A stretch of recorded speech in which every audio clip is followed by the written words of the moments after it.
Jacob Haskin crouches behind jagged boards on Breed's Hill, sweat sliding into the dirt at his neck. The sun's hot already, and last night's axes and shovels gave way to the stink of powder and blood. Every move in his wool shirt grinds grit and grass deeper into his skin. His musket rests beside him.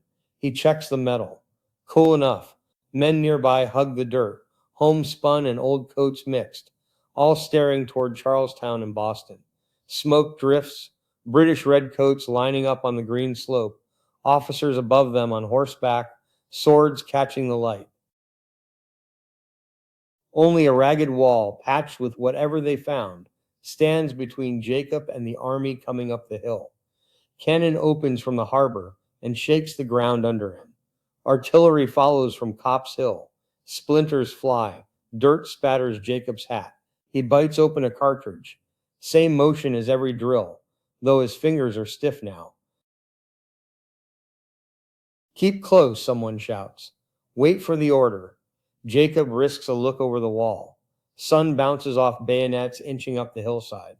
British lines march, pause, move again, shouts drowned by the guns. His hands shake as he slams powder and ball down the barrel, ramrods scraping metal. Smoke burns his eyes, tongue dry in his mouth. Left, a militiaman with a big hat hollers to hold fire.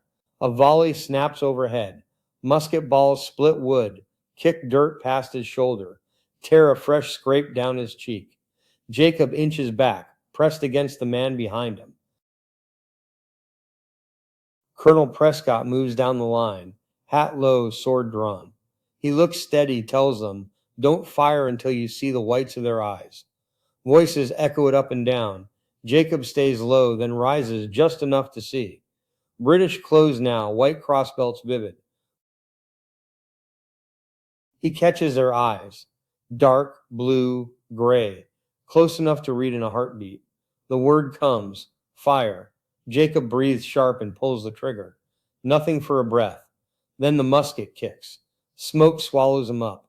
He steps back, reloads out of habit, teeth tearing another cartridge. Smell chokes him, air so thick it's hard to swallow. Noise, musket fire, officers shouting, the endless crash. Men scramble, swab barrels, jam charges, drop cartridges in the mud. He peers out again, British ranks shudder. Some fall, some trip over the bodies. A drummer collapses, an officer grabs his side. Next to Jacob, a man in a checked shirt reloads in the open, then folds, hat flying. British pull back, dragging wounded, smoke rolling behind them. The Americans cheer, holler, but Jacob checks his cartridge box. Hands shaking so bad he can't count. Sun's beating now, earth baking, air thick and gritty. Cannon never really stops. Jacob feels every hit in his bones, braces for every clump of dirt flung in his face. He hunts up his canteen, gulps a warm mouthful, hands it off. Blood smells sharp as iron. Down the line they drag a wounded man, leg gone dark. Eyes never stay off the enemy long. British form lines below, columns tightening up in red and white. Jacob looks over the wall, dead thin in places, just straw, mud, broken rails piled overnight. Enemy drums build. Attack starts again, sound bouncing off the harbor. They come close. Jacob's neighbor slumps, rifle sliding away. Jacob fumbles with his ramrod, mouth thick with powder, shoulder throb. More men run up from the rear, powder horns, empty hands. One grabs a musket off the ground and jumps in. Smoke sets in. Gunfire doesn't let up. British faces blur behind steel and movement. Colonel Prescott comes back along the line, calls to hold. Somewhere to the left, Bridge hollers to steady up. Jacob sees bayonets cutting through smoke. Fire, reload, again. He doesn't even flinch. The drill takes over, bite, pour, pack, aim, fire.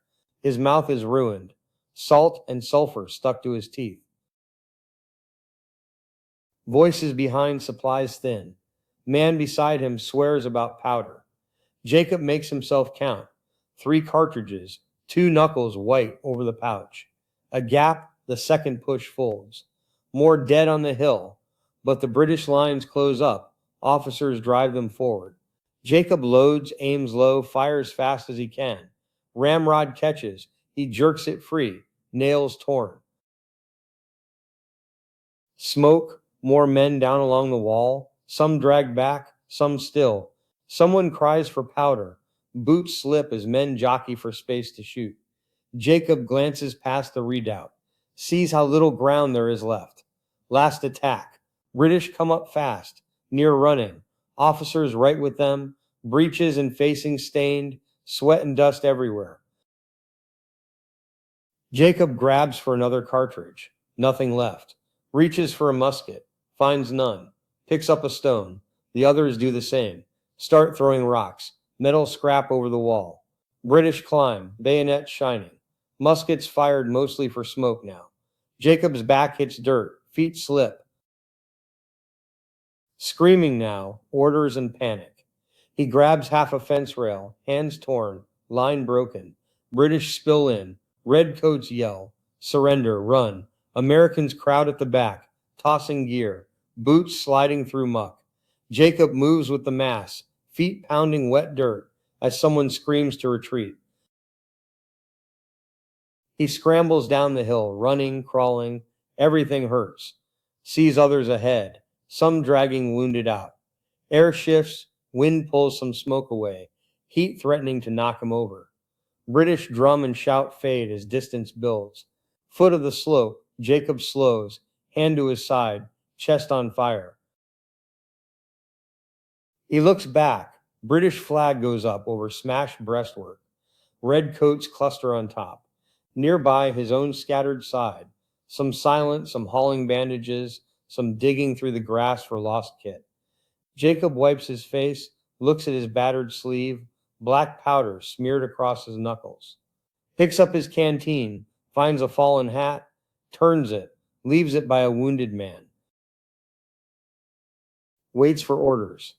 Men gather up in scraps of lines. Some watch the enemy. Some just stare ahead. He straightens, musket over his shoulder, empty now. He stands instead of crouching, looks up the blackened hill, sees rails smashed and British waiting at the crest. He doesn't duck anymore. Breathes in, waits for orders, eyes forward.